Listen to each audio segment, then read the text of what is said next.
Code Media here from the NAB 2025 New York stop on the NAB tour. I'm still Michael Kamas, and I'm here with some industry folks that you should know and what technologies are showing today. So today, I'm here with Jeremy Strootman of Backlight. Hey, how's it going, everyone? Okay, couple things. Let's jump right into it. Yeah. Because there's a lot of products that Backlight has, but we refer to those products by names. Yeah. But we don't know about the parent company. So can you kind of explain what Backlight is with all the different products Backlight has? Absolutely. So a few years ago in 2020, 2021, this... the dark times. The dark times.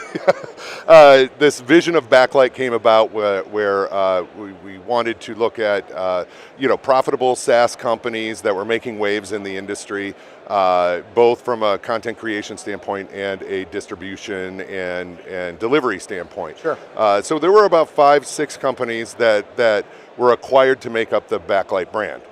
Some of these are best of breed products that had a name for themselves. So we're of course not robbing those names like the Iconik that we're all familiar with and all of that. But we've brought all those technologies under one umbrella. And over the course of the past couple of years, we're becoming one kind of platform type solution and bridging all of that together and merging technologies.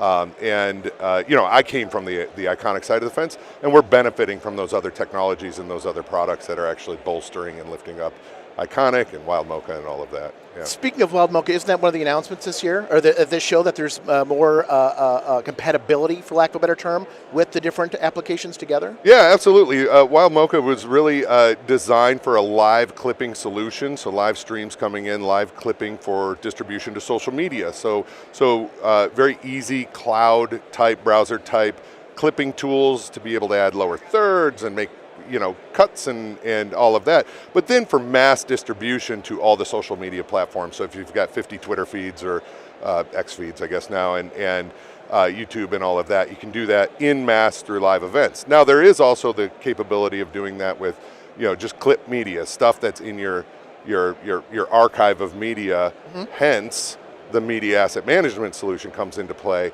and we're really starting to bridge that into the Iconik world. So coming from the other side, post-production, not live, we're really starting to look at how does Iconik, number one, that unlocking that archival database, how does that serve live social distribution and all of that, and then how do we audit that, round trip that back in, so we have a point of record for saying, hey, what was this asset that went out live on YouTube or on Facebook or whatever, and having a point of record in the database to look back on.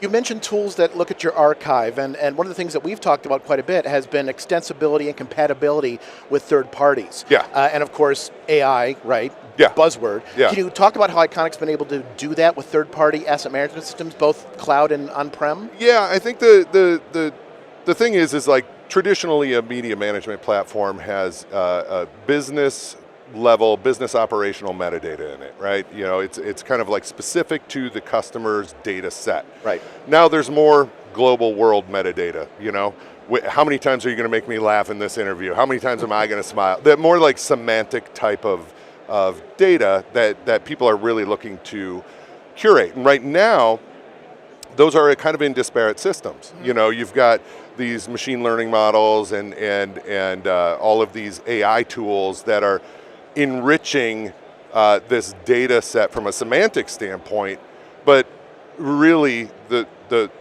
point of the marriage happens when you're in the MAM and you're able to query upon your own business logic as well as your semantic kind of AI level metadata. So we are creating third-party integrations to connect the two. So you're able to search not only specifically within various storage platforms that your data is spread across, but also search within your business level metadata as well as your semantic, emotions and things like that with various tools. Now, to your point, there's on-premise tools and there's cloud tools. There's tools that are largely driven, using cloud infrastructure like the 12 labs and all of that. And then you've got on-premise vector database tools that are like Kara1 that are on premises, and those are the people we're looking to partner with.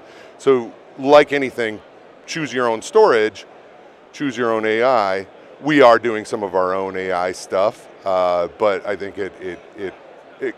extensibility and connectivity is always the name of the game when it comes to media management and allowing you to bring your tool set to the table.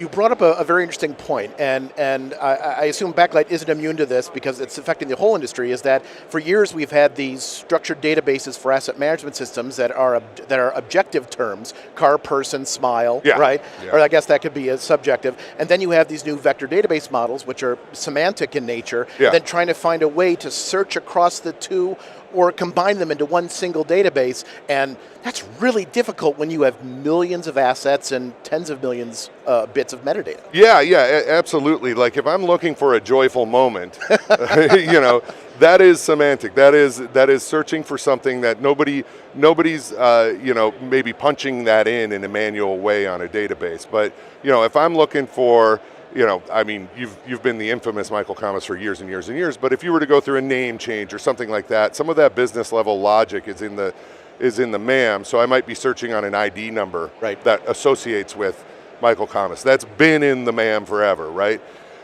Now I'm looking for, maybe a combination of what clips can I use? Am I licensed to use maybe? Rights management.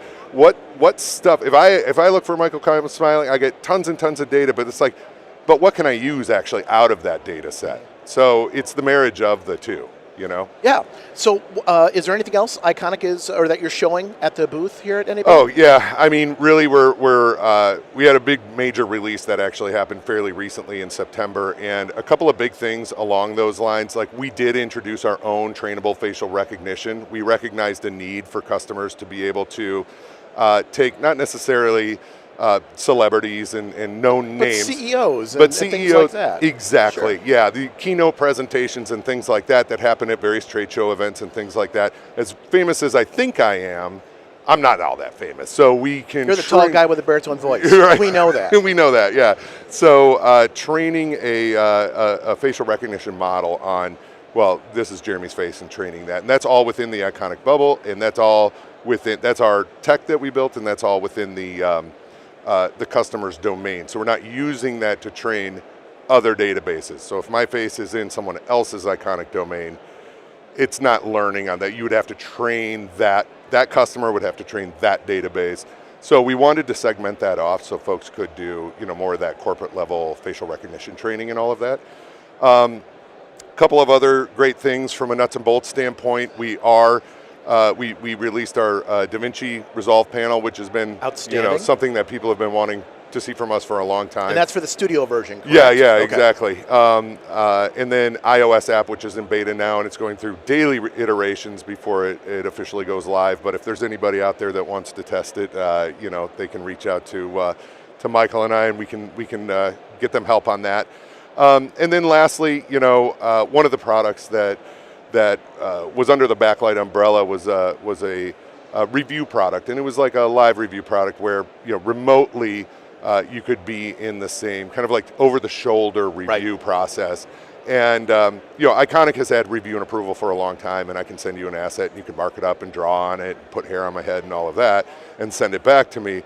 But this over-the-shoulder review is now available inside of Iconik, where I can send you a link in LA while I'm in New York, and we can participate in a live time code locked review together over a Zoom call or whatever. And this is of a file that's sitting up in the cloud on Iconik. Exactly. Okay. Exactly. Yeah. So lots of exciting stuff that we've been working on for quite a while now is actually available and in the product. One of the things I absolutely love about the Iconik model, I mean, not just the API and the interface, which just makes it totally extensible, is that instead of having a massive upfront cost and deploying it and then saying, okay, now we charge you per seats, that really isn't done with Iconik. It's kind of a per seat basis. Yeah, I mean, back when I had hair and it was like, it was a wild time. It was a wild time back then. Yeah, I think the challenge has always been, traditionally in the media management world, you kind of have to buy the thing all up front, right, and then you build the thing, and in 9 months you're like, what did we buy again? And what if, needs change, business needs change and all of that, and it's like, oh, it would be really nice if it did X, Y, Z. Right.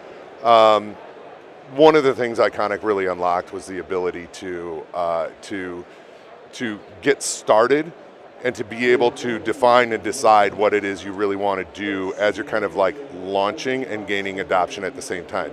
So, we do offer these abilities to be able to pilot and kind of build the logic around it, and then source that feedback real time from the business unit, the users who are actually going to benefit from this thing, while you're kind of scaling this thing up and building it, and then you can hit maximum velocity real time at the time you have a business unit that's bought in, right? Massive usage, so to speak. So yeah, that's what the cloud offers. That's the way we architected Iconik. It's great.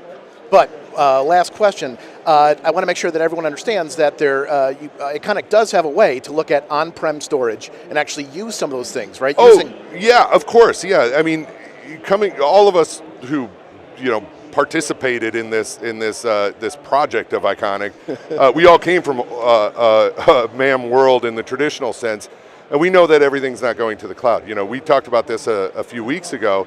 There is a lot of data that's on premises, and maybe all of that needs to be curated before parts of that go to the cloud, right? So we really wanted to hybridize this thing, because there are organizations whose source of truth is large archives in the cloud, but there's a tremendous amount of people whose source of truth is on-premises disk systems. Yes. And we need to accommodate for both, right? And in some of those cases, we're just leveraging the cloud as almost like a workflow tool versus like an endpoint for data. Right. So if it's coming from the field, it's going up into the cloud and then back down if the on-premises is the source of truth. In the other case, we can leverage this existing archive to curate and publish things into the cloud as a source of truth for things that people might want to get access to. So it's very important, and we will always support on-premises disk systems for indexing and curating data and making those little thumbnails and proxy videos available to anybody in the world that needs to visualize them, regardless of where the storage is.